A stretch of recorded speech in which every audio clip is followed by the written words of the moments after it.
Okay. So I used to be in Christianity, so I understand. And may there be a multitude of Christians that hear this message too. Um, but I know the protests. I know that what they want to say, God hates divorce. Okay. So let's take a look at this real quick. Malachi 2:16. For Yahuwah, the Aluah of Yasharal, Yahuwah, the mighty one of Yashar'Al, the husband, says that he hates putting away. For one covers violence with his garments, like sweeping it under the rug. You didn't give the official certificate of divorcement, okay? Says Yahuwah Sabaoth, therefore take heed to your Ruach that you deal not in a treacherous way. Okay? So this is taken out of context in Extra Understanding, okay? And I want to try to look at this a little bit deeper and break this down. Why was there a certificate of divorcement instead of just a putting away? Okay, so let's go take a look at that. So we can even see these things reflected in the world. Yeah, the world is fallen and corrupt, but a lot of the things that the world does come from, they're rooted in Scripture. Okay, so legal separation and divorce both involve separating finances, assets, custody. Okay, so even the world has a difference between separation and divorce, putting away and certificate of divorcement. Okay, so where it comes from. But divorce permanently terminates the marriage, allowing remarriage. So if you get a certificate of divorcement, you can remarry. We saw that, and we're going to go to Deuteronomy in a second. But legal separation leaves the couple still legally married. Okay, so you don't go and get with somebody else then if you're just put away, if you're just separated. Separation is often caused for religious reasons, keeping benefits, okay, blah, blah, blah, blah, cooling off period, etc. Sometimes you can use it to separate yourselves for a season, for healing, for spiritual growth, for restoration. Even sometimes being away from your spouse creates a stronger appreciation for them. Okay, I guess a part of human nature is like, you don't miss something unless it's gone, kind of a thing. Okay, family, so let's go look into this Deuteronomy, right? Chapter 24. When a man has taken a woman and married her, and it comes to pass that she finds no favor in his eyes, because he has found some uncleanness in her. It's not all just spiritual fornication and stuff like that, okay? There's no favor in his eyes because of some uncleanness in her, then let him write her a suffer of divorcement and give it into her hand and send her out of his house. We're going to look too where it says, Yahusha HaMashiach says, Masha gave you a safar divorcement because of the hardness of your heart. We're going to look at that, okay? Goes on to say in verse 2, and when she is departed out of his house, she may go and be another man's Asha. Giving her that certificate of divorcement allows her to remarry, right? And if the latter man hates her and writes her a sefer of divorcement and gives it into her hand and sends her out of his house, so now the second husband is giving her a sefer of divorcement, sending her out. Or if that latter man dies, which took her to be his Asha, her former man, which sent her away, may not take her again to be his Asha. So we need to see this, right? The second husband dies, then that means that she's free to marry again, but not to go back to the first one. Okay? And after that, she is defiled, for that is abomination before Yahuwah. It will, right? Yahuwah has a way that he is going to marry her again. You just got to understand. And you shall not cause the land to commit crime, which Yahuwah Elohika gives you for an inheritance. So when Yahuwah is the first husband and he willingly lays down his life, he cancels out the certificate of divorcement. You see, it shows you right here.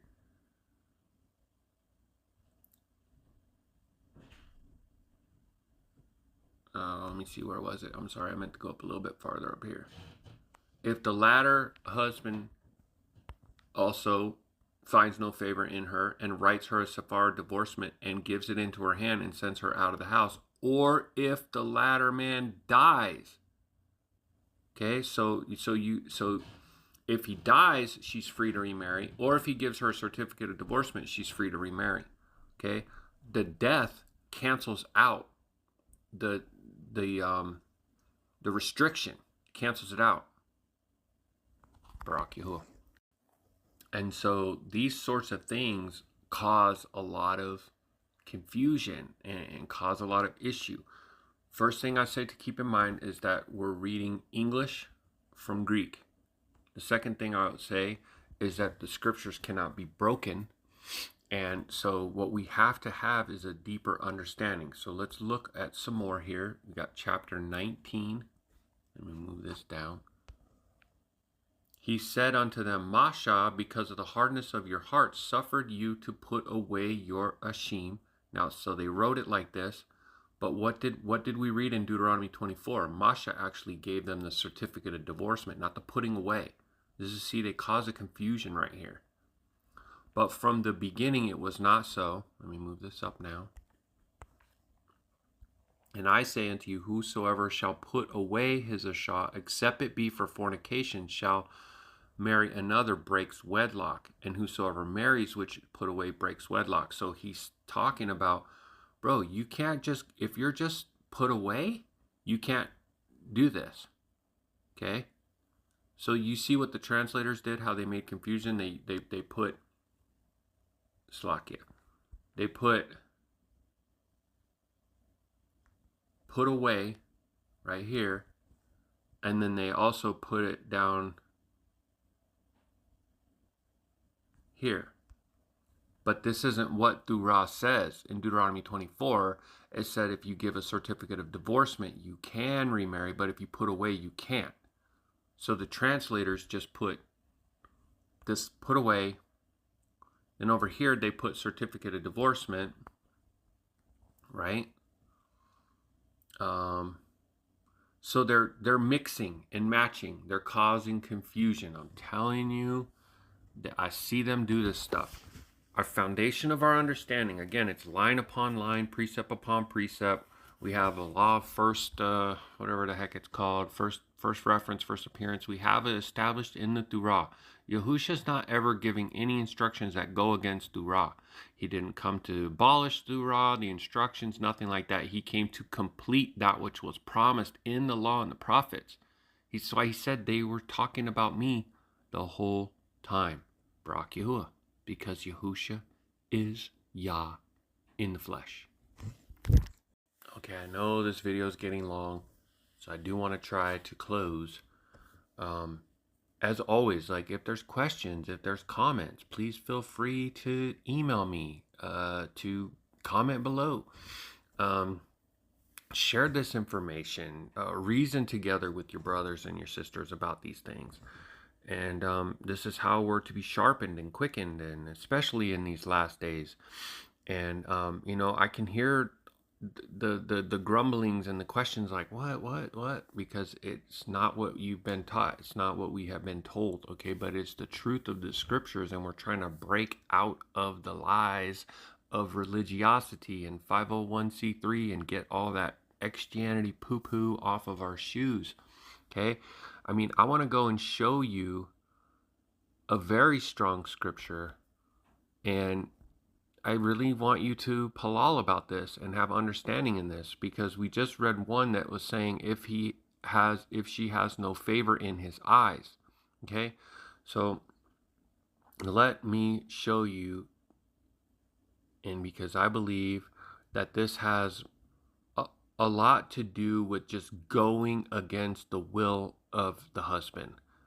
Okay, so let's go look at some stuff that has to do with Abraham.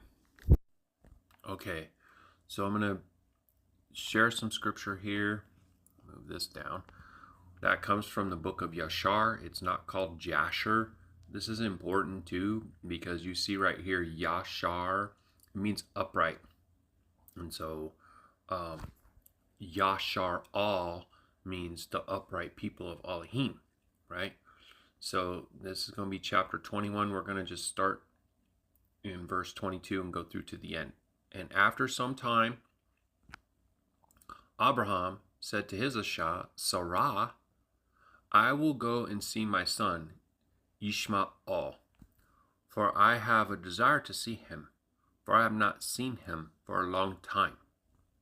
Abraham rode upon one of his camels to the wilderness to seek his son, Yashmael. For he had heard that he was dwelling in a tent in the wilderness with all his possessions, or all that belonged to him. Abraham went to the wilderness, and he reached the tent of Yashmael about noon, and he asked up after Yashmael.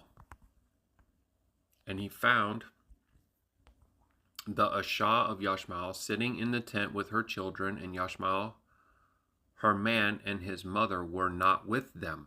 And Abraham asked the woman of Yashmael, saying, Where has Yashmael gone?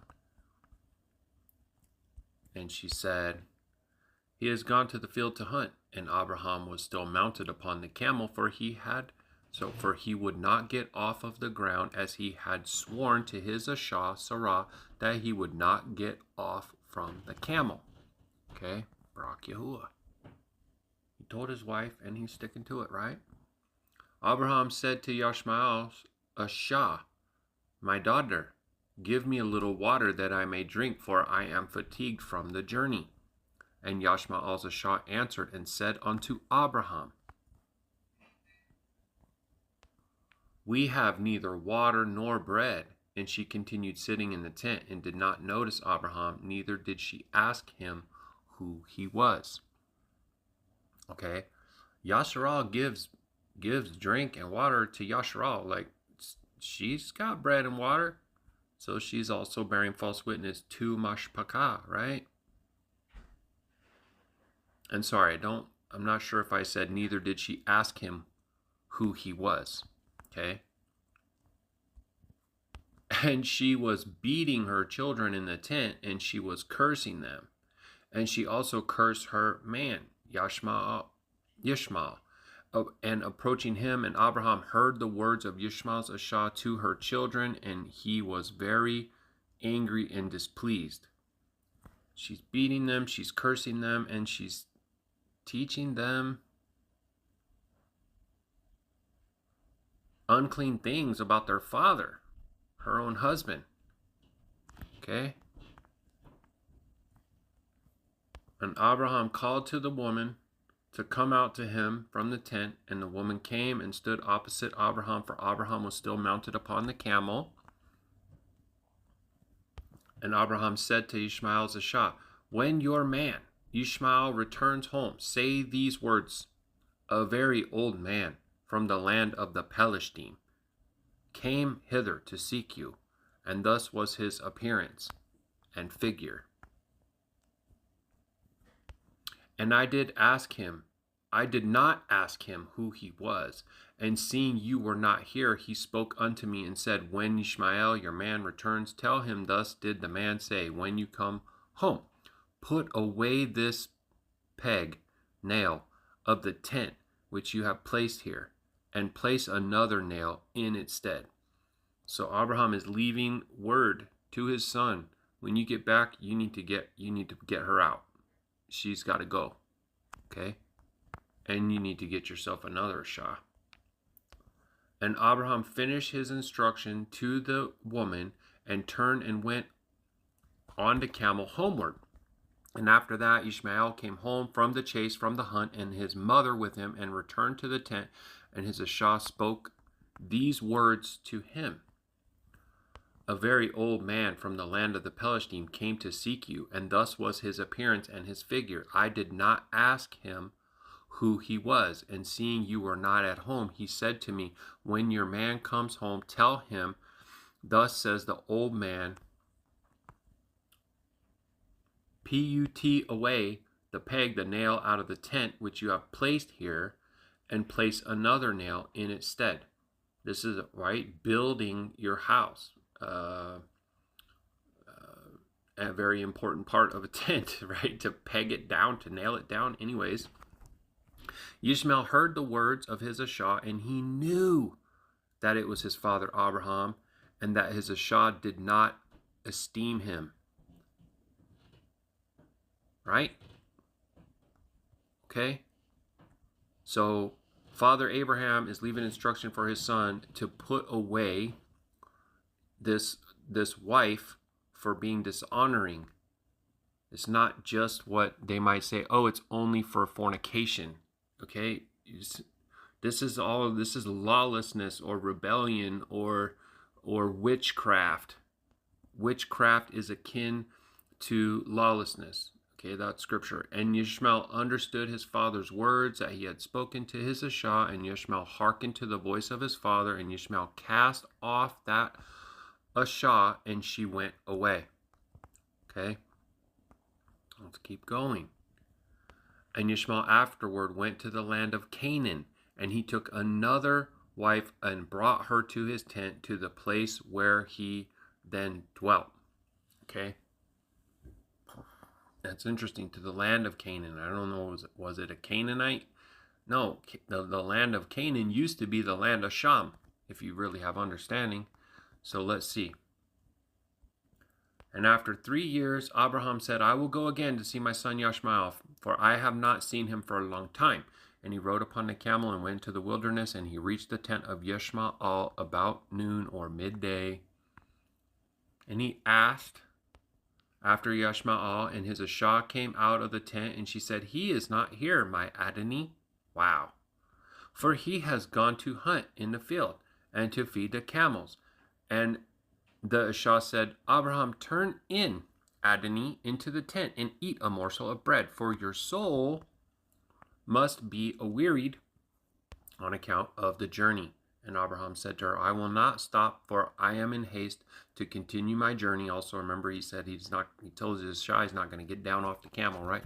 But give me a little water to drink, for I have thirst. And the woman hastened and ran into the tent, and she brought out water and bread. So she hurried to do it, and she still brought the bread too. Okay, which she placed before him, and she urged him to eat. And he did eat and drink, and his heart was comforted. And he Baruk his son Yashma'al. And he finished his meal, and he Baruk Yahuah. And he said to Yashma'al's Yasha, when Yashma'al comes home, say these words to him. A very old man from the land of the Palestine came hither and asked for you, and you were not here. And I brought him out bread and water, and he ate and he drank, and his heart was comforted. And he spoke these words to me, when Yashma'al, your man, comes home, say unto him, the nail of the tent which you have is Qadash. Do not put it away from the tent. And Abraham finished commanding the Yasha, and he rode off to his home, to the land of the Palestine. And when Yashma'al came to his tent, his Yasha went forth to meet him with guile and a pleased heart, a pleasant heart. And she said, an old man came from the land of Palestine, and this was his appearance. And he asked after you, and you were not here. So I brought out bread and water, and he ate and drank, and his heart was comforted. And he spoke these words to me, when Yashma'al, your man, shall come home, say to him, the nail of the tent which you have is very Qadash. Do not put it away from the tent. And Ishmael knew that it was his father, and that his Yasha had esteemed him, and thus esteemed him. And Yahuah Baruk Yashma'al. Okay, Hallelujah, Yahuah. Very, very important in our understanding, even of the Bashar, of the oath, of the way all of this is supposed to go.